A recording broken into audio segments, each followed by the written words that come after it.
2026, sự bùng nổ toàn diện của Bạch Lộc nữ thần thảm đỏ cộng 3 phim truyền hình mới, khẳng định vị thế ngôi sao hàng đầu thế hệ 95, từ sự kiên cường trong cảnh hành động đêm mưa trong Bí ẩn cung điện, đến những chuyển động duyên dáng trong chiếc váy sequin màu xanh đậm trên thảm đỏ, Bạch Lộc đã chứng minh bằng 12 giờ kiên trì và sự tự tin không cần gắng sức rằng tài năng của một diễn viên không nằm ở những chủ đề thịnh hành mà ở từng vết sẹo hằn sâu trong từng vai diễn. Năm 2026, cô mang đến Molly, đầy rung rợn và một bộ phim truyền hình trinh thám công sở mới, một bước tiến rõ ràng hơn hướng tới sự chuyển mình kép cả về nhân vật lẫn bản thân.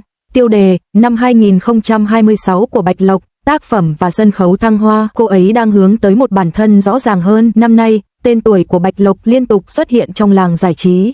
Tôi lần đầu tiên thực sự nhận ra đà phát triển của cô ấy khi xem một cảnh hành động đêm mưa trong Bí ẩn cung điện vào đầu năm. Trong cảnh đó, cô ấy mặc áo giáp ướt, quần áo dính chặt vào chân, thanh kiếm đường vạch ra những đường nét lạnh lùng trong ánh sáng và bóng tối, toát lên một sức mạnh điềm tĩnh nhưng ngoan cường. Sau này, khi xem các cuộc phỏng vấn hậu trường, tôi mới biết rằng cô ấy đã quay cảnh này liên tục trong 12 tiếng đồng hồ, và bàn tay cô ấy bị đỏ và sưng lên vì cầm dao quá lâu.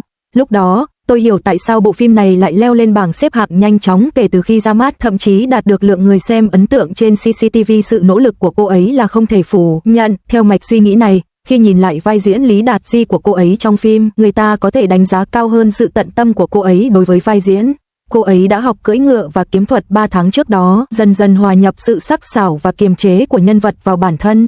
Có một cảnh trong phim mà tôi nhớ rất rõ, cô ấy đứng trước cổng cung điện, ánh sáng chiếu dịu nhẹ lên khuôn mặt, dường như bình tĩnh, nhưng đôi mắt lại ẩn chứa một cảm xúc dâng trào. Sự tinh tế đó rất khó đạt được dễ dàng chỉ bằng tài năng, mà dường như là phẩm chất được trau dồi qua quá trình luyện tập miệt mài và suy ngẫm kỹ lưỡng. Vì vậy, không ngạc nhiên khi cô ấy giành được giải ngôi sao phim truyền hình có tầm ảnh hưởng chất lượng hàng năm tại lễ trao giải chất lượng. Ngoài phim truyền hình, những lần xuất hiện trên thảm đỏ của cô ấy năm nay cũng thường xuyên thu hút sự chú ý. Tôi đã thấy cô ấy bước lên thảm đỏ trong chiếc váy sequin màu xanh đậm trong buổi phát trực tiếp, gấu váy trông như được rắc bụi sao, nhẹ nhàng bay trong ánh đèn.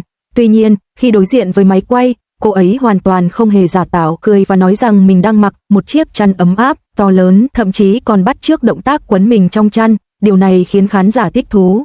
Điều thú vị là sự kiện này cũng sử dụng trí tuệ nhân tạo để chiếu hình ảnh nhân vật ảo của cô ấy trong phim, như thể hai phiên bản của chính cô ấy từ hai thế giới khác nhau đang cùng đứng trên sân khấu. Chứng kiến cảnh tượng đó, tôi cảm thấy một cảm giác kỳ lạ, gần như siêu thực, như thể đang chứng kiến cách nữ diễn viên và nhân vật cùng nhau làm nổi bật lẫn nhau. Vài tuần trước đó, chiếc váy đỏ của cô ấy tại sự kiện Weibo Night cũng được bàn tán rộng rãi.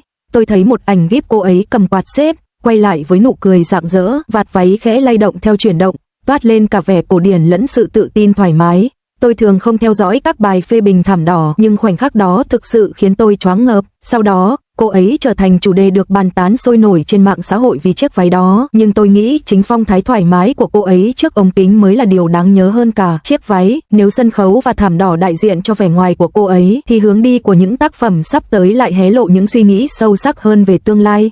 Tôi đã xem một vài bộ ảnh quảng bá cho bộ phim truyền hình sắp tới của cô ấy, Sao Molly Sao, dự kiến phát sóng trong năm nay. Tính cách nhân vật lạnh lùng và kín đáo hơn hẳn, vóc dáng của cô ấy thon gọn và săn chắc hơn, cho thấy cô ấy đã chuẩn bị rất kỹ lưỡng cho vai diễn.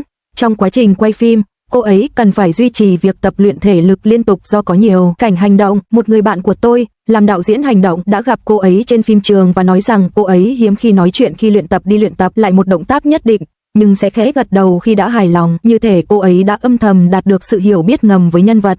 Điều khiến tôi quan tâm hơn nữa là bộ phim truyền hình tâm lý xã hội hiện đại sắp tới của cô ấy. Theo thông tin công khai, dự án này do chính cô ấy đàm phán và đánh dấu một bước chuyển mình đáng kể sau nhiều năm đóng phim cổ trang. Đôi khi tôi nghĩ rằng đối với một diễn viên, việc chuyển từ con đường quen thuộc sang một thể loại mới lạ không chỉ là sự thay đổi về kỹ năng mà còn là một khởi đầu mới về tư duy. Trong một cuộc phỏng vấn, cô ấy có đề cập đến việc muốn giảm tốc độ một thời gian, nghỉ ngơi và nhìn nhận lại cuộc sống, một điểm mà tôi rất đồng cảm. Sau nhiều năm quay phim căng thẳng, cô ấy có thể trông quyến rũ, nhưng điều đó đã ảnh hưởng đến cả thể chất lẫn tinh thần của cô ấy. Năm ngoái, khi tôi đang vội vã hoàn thành các dự án, tôi bị đau lưng suốt 2 tháng trời, cần thuốc giảm đau mỗi ngày, mọi người xung quanh tôi dường như đều kiệt sức. Vì vậy, khi thấy cô ấy tự nguyện ngừng quay phim, tôi cảm thấy đó là một dấu hiệu của sự trưởng thành. Năm nay tại gala Tết Nguyên đán, cô ấy đã hát bài hướng dẫn thăm hỏi bạn bè trên sân khấu. Chiếc nơ đỏ và giai điệu vui tươi, kết hợp với máy quay lia đến cô ấy khiến tôi nhận thấy một nụ cười nhẹ trên môi, như thể cô ấy thực sự tận hưởng không khí đó. Trong một cuộc phỏng vấn hậu trường, cô ấy nói rằng lần này cô ấy cảm thấy thoải mái hơn so với lần biểu diễn gala Tết Nguyên đán. Đầu tiên, tôi có thể nghe thấy sự chắc chắn, tôi đã sẵn sàng, trong giọng nói của cô ấy. Nhìn lại những kinh nghiệm của cô ấy trong những năm qua, bạn sẽ thấy rằng cô ấy không dựa vào cái gọi là lối mòn. Tôi nhớ đã thấy một bức ảnh của cô ấy trên phim trường, liên tục luyện tập lời thoại trong khi cầm kịch bản khi quay phim, danh dự cảnh sát. Nắp cốc nước của cô ấy không được đóng kín, làm đổ nửa cốc xuống ghế, một chi tiết nhỏ mà cô ấy dường như đã bỏ qua trong khi vội vàng hoàn thành cảnh quay. Những khoảnh khắc hậu trường này giải thích tại sao cô ấy đạt được những thành tựu như ngày hôm nay hơn bất kỳ danh hiệu ngôi sao hàng đầu nào. Năm nay, Bạch Lộc đã có những tác phẩm gây ấn tượng, những màn trình diễn sân khấu đáng nhớ và những lựa chọn sáng suốt hơn, theo đuổi một hướng đi ổn định hơn. Cô ấy đã chuyển từ những bộ phim cổ trang ăn khách sang những chủ đề đương đại, từ những lần xuất hiện lộng lẫy trên thảm đỏ đến việc phát triển nhân vật sâu sắc, mỗi bước đi đều thể hiện sự điềm tĩnh và kiên nhẫn. Tôi luôn tin rằng sức hút thực sự của một diễn viên không nằm ở những đường xẻ cao trên thảm đỏ hay số lượng chủ đề thịnh hành, mà là sự sẵn lòng đầu tư thời gian cho vai diễn và tạm dừng nhịp sống riêng của mình. Nếu những dự án chuyển tiếp sắp tới của cô ấy diễn ra suôn sẻ, sự nghiệp của cô ấy có thể bước sang một giai đoạn mới. Tôi cũng mong chờ được thấy một Bạch Lộc thoải mái và tự tin hơn, mang những quan sát và suy ngẫm từ cuộc sống vào các vai diễn của mình. Mong rằng cô ấy sẽ xuất hiện một cách tự nhiên và thoải mái nhất trên mọi sân khấu sắp tới. Đối với người hâm mộ của cô ấy, mỗi dự án mới có thể mang đến một bất ngờ mới mẻ và thú vị.